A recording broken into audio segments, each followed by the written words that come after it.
I forgot a lot of the things that I've already told you, so if I do repeat myself, I do apologize. The first story starts at Estrella Jail here in Arizona. I had to be in jail for 30 days before my sentencing. I got my commissary, and it takes a week. This is so inhumane. They do not give you any deodorant when you get there, and you have to wait a whole week if you have somebody to put money on your books. I feel like you should get, the bare necessities. I get it. We're criminals. I understand. But a little toothbrush, toothpaste, deodorant, that's just 3 things I'm just asking for. And the bar of soap, you can use that to wash your hair, which I did. And then my hair was so tangled.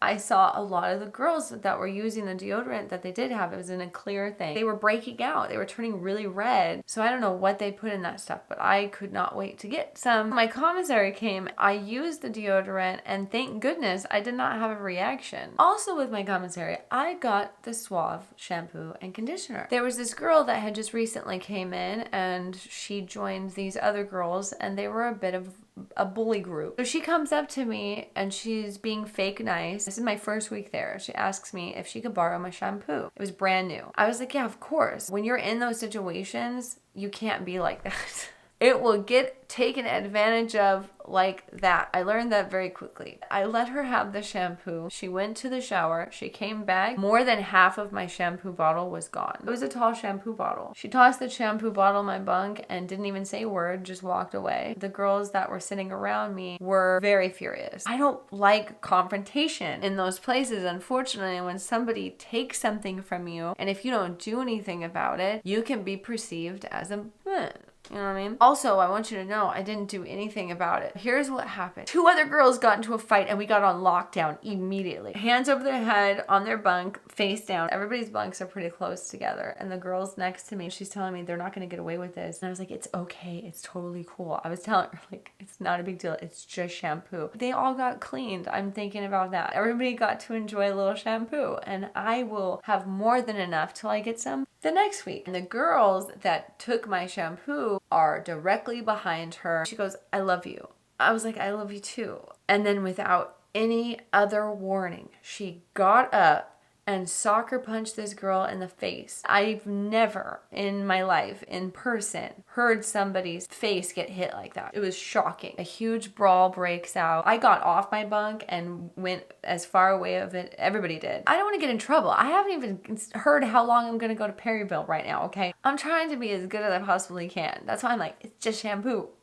Leave it alone. Jails and prisons are so understaffed. It takes them so long to get to emergencies. This wasn't the only emergency that they needed to get there a lot quicker. They took, I don't know, when we didn't have a clock, it felt like 20 minutes. Before there was 3 officers that came in to break up 8 girls fighting. You guys are gonna need a little bit more backup than that. So they break up the fight. They make everybody get back on their bunks. They take the girl that took my shampoo over to the day room to question her. And she is telling on everybody. The girl on B140 hoards milk, keeps her milk for breakfast underneath her mattress. How did you not squish those? There was a girl that hoarded her grapefruit. There was a girl that hoarded her peanut butter. Then I hear my name get brought up. She has a girlfriend. That is the best way to get somebody kicked out of a pod. That wasn't true at all. The first pod that I was in when I was in jail was not bad. There was a few instances where, somebody who was going through an episode who was schizophrenic came in the middle of the night, defecated, and then painted the walls in the middle of the night next to me. I was very close. Wow.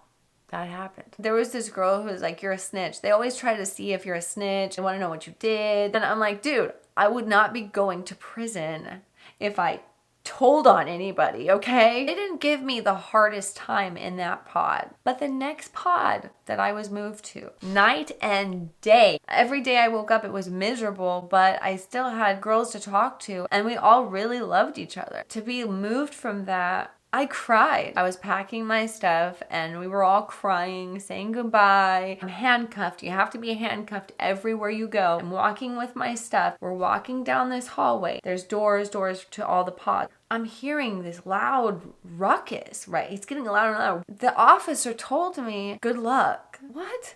Why would you say that? Opens the door. It was so loud. It sounded like a bunch of kindergarten children together, thousands of them in one auditorium. I walk in and most of the girls stopped what they were doing and looked over at me, and I could just tell that this was going to be difficult. I actually have already told this. The lady that had one tooth, she was spreading a lie around that I snitched on her friends and got them in jail. I'm the one that picked them out during a lineup. The closest I've ever been to a lineup was when I played GTA, okay? She's just saying that to get, me beat up. A group of girls came up to me and said, "You're a snitch, we have your paperwork." And I'm like, "What? You don't have my paperwork? How did you get my paperwork?" And this girl who is like head of the pod was saying, "I got on the phone and my people sent me your information." And at this point, I had already done 2 weeks in jail. I had about a week and a half left. My patience was completely gone and I started to turn. I go, "What do you mean you got my paperwork? Where did you get my paperwork? How did you get my paperwork?" I bit her head off a little bit, you know what I mean? I wish that I did not do this. I don't know why my body does this, but when I get so upset, I cry like I am sad or something, but I'm not. I'm just so angry inside and I can't do anything about it that the tears are just being forced out of my face. I started crying and I'm like, "I'm in jail. We're all in jail. Why is everybody giving me a hard time?" I was basically having a meltdown. What was cool is they kind of backed off. There was this group of girls who were giving me such a hard time. Oh my God, I didn't realize that this has been I didn't realize that that's been in the camera the whole time. They had my bag. They took me over to their bunk. I sat down. I was hyperventilating.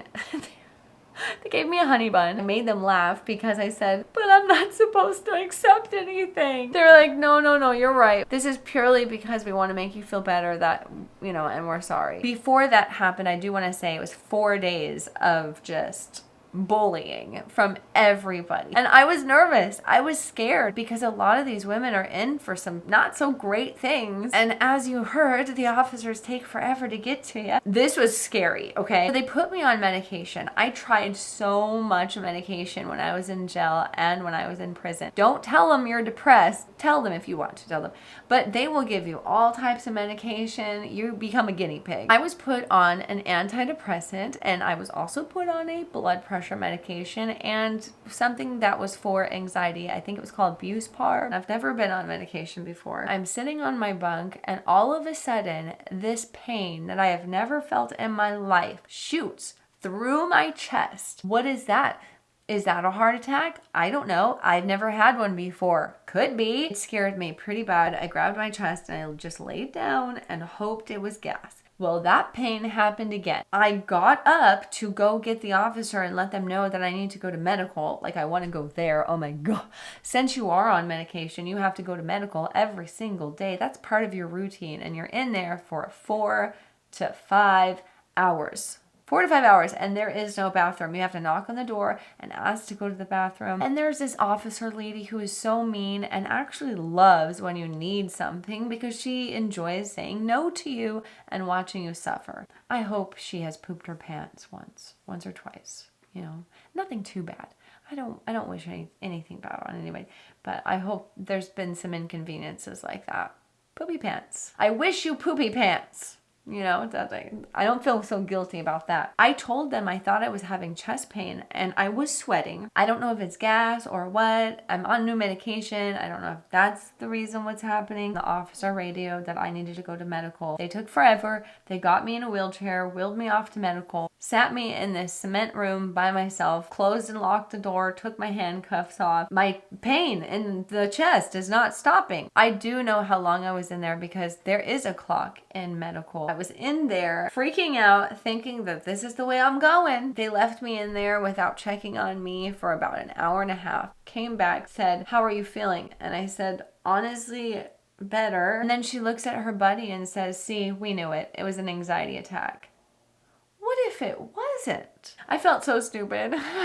They handcuffed me and brought me to the pod, and I was profusely apologizing the whole way there. I don't know why I was doing that. I felt bad. I never want to be a burden to anyone. Oh my God, guess what? It's almost 9 years since the last time I had a cigarette. Yeah. Over 3.5 years since I had the spirits. We're doing good. We're healthy.